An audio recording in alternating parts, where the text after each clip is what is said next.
इंसान के अंदर गैरत की कमी हो तो इस कमी को विटामिन डी या एस की गोलियां भी पूरी नहीं कर सकती। यही हाल पिछले 4 सालों से कुछ सहाफियों का भी हो गया है। जिस तरह एक क्लास में कुछ नालायक बच्चों का तरीकेकार होता है ना कि वो आपस में ग्रुप बंदी कर लेते हैं और बाकी सबको भी अपने जैसा साबित करने पे लग जाते हैं। इसी तरह पाकिस्तान में आजकल मीडिया का हाल चल रहा है। कुछ सहाफियों ने जब देखा कि वो माफिया जो इन जैसों को बड़ी मुश्किलों से सपोर्ट करने पे आया है, अब अगर वो इर्रेलेवेंट हो गया तो इनके मुकाबले पे नई नस्ल बिना किसी की जूतियां सीधी किए ऊपर आ जाएगी। यही वजह है कि वो कमर कस के इस निजाम के बचाने वालों के साथ लगे हुए हैं। इन्हीं चमचे किड़चियों में से एक सैयद तलत हुसैन भी है, जिसे 2010 में इसराइली उस वक्त उठा के ले गए जब ये एक इमदादी जहाज फ्रीडम फ्लोटिला की कवरेज के लिए 2 और सहाफियों के हमरा सवार। बहरहाल जी, बड़ी तगो-दो के बाद वहां से इसको छुड़ा के तो वापस पाकिस्तान ले आया गया, लेकिन तब से लेकर आज तक ऐसा इसका सॉफ्टवेयर अपडेट है कि हर पाकिस्तान मुखालिफ बयानी को सपोर्ट करता नजर आता है। तब से लेकर आज तक ये दिन ब दिन अवाम की नजर में भी बहैसियत सहाफी अपनी कद्र मंजिलत गवाते चले जा रहे हैं। बदतरीन सैलाब की आफत में सियासत करने वालों में एक ये भाई साहब भी पेश हैं। अब कुछ लोगों की किस्म होती है ना कि वो मौत को करीब देखते हैं, उसके बाद अगर बच जाएं तो वो पहले से ज्यादा बहादुर हो जाते हैं, गैरतमंद हो जाते हैं। लेकिन कुछ लोगों की एक ऐसी किस्म भी होती है जो इसके बाद से पहले से भी ज्यादा बुज़दिल हो जाते हैं और सॉफ्टवेयर अपडेट करवा लेते हैं। ये वही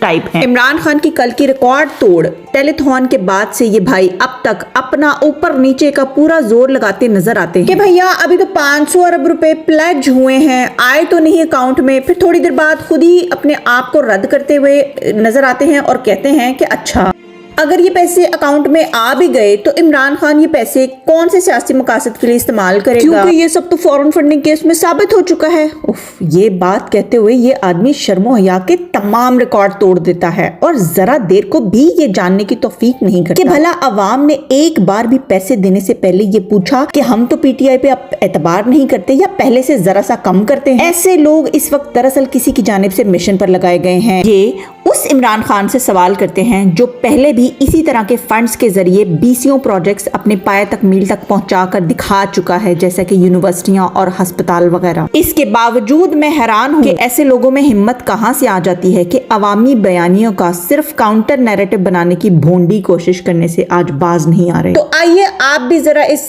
डुगडुगी वाले बाबे की भोंडी कोशिश अपने कानों से सुनिए। जिसका मामला नहीं है, मामला शफाफियत का है, फंड्स के इस्तेमाल का है और उस रिकॉर्ड का है जिसके बारे में मालूमात आहिस्ता आहिस्ता आपके सामने आ रही हैं और ये मालूमात बहुत ही खतरनाक है। हम पिछले 3 महीनों से देख रहे हैं कि ये सिसिलियन माफिया अपनी सर तोड़ कोशिश लगा चुकी है कि इमरान खान के खिलाफ कोई खतरनाक सांप, कोई सपोला, कोई कबूतर किसी थैले में से निकाल लें, कोई बिल्ली थैले में से निकाल लें। लेकिन मजाल है कि आज तक एक भी खतरनाक चीज निकाल चुके हैं सिवाय फजूल किस्म के बयानिए के, और वो भी भोंडे किस्म के। आप ये इसके कभी थंबनेल्स देखिए। ओ मुख्तारिया गल मुक गई, हीरे की जिन्नाती अंगूठी। मान बुजदार, तुम्हें जाना है क्योंकि मुझे बचाना है। इमरान के नए नए टच और इमरान खान की जुबान और इसके नताइज। इस तरह के भोंडे किस्म के व्लॉग्स देखिए, इनके थंबनेल्स देखिए और सर धुनिए, और माशाल्लाह से पाकिस्तान में सहाफत का जनाजा निकलता हुआ अपनी आंखों से देखिए और खुद फैसला कीजिए कि कौन सही रास्ते पर खड़ा है, तारीख के सही साइड पर खड़ा है, और कौन तारीख गलत साइड पर खड़ा है। फैसला मैं आज आप पर छोड़ती हूँ। अपना बहुत ख्याल रखिएगा। अल्लाह हाफिज। के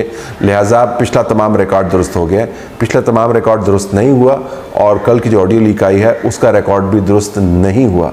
वो अलहदा मामलात हैं, लोगों की तरफ से प्लेज करना, ये डोनेशंस देना और उन डोनेशंस का हतमी तौर पर रियल टाइम में नहीं अगर तो कम से कम ज़रूरत की मौजूदगी में इमदाद में ट्रांसलेट होना बिल्कुल दूसरा मामला है। अब देखना ये कि इमरान खान के इस अकाउंट में पैसे आते कितने हैं और वो पैसे किस सूरत में ट्रांसलेट होकर कहाँ कहाँ पर जाते हैं और फिर उसके ऊपर शफाफियत कितनी होती है। प्लेजेस का मामला नहीं है, मामला शफाफियत का है, फंड्स के इस्तेमाल का है और उस रिकॉर्ड का है जिसके बारे में मालूमात आहिस्ता आहिस्ता आपके सामने आ रही हैं और ये मालूमात बहुत ही ख़तरनाक है।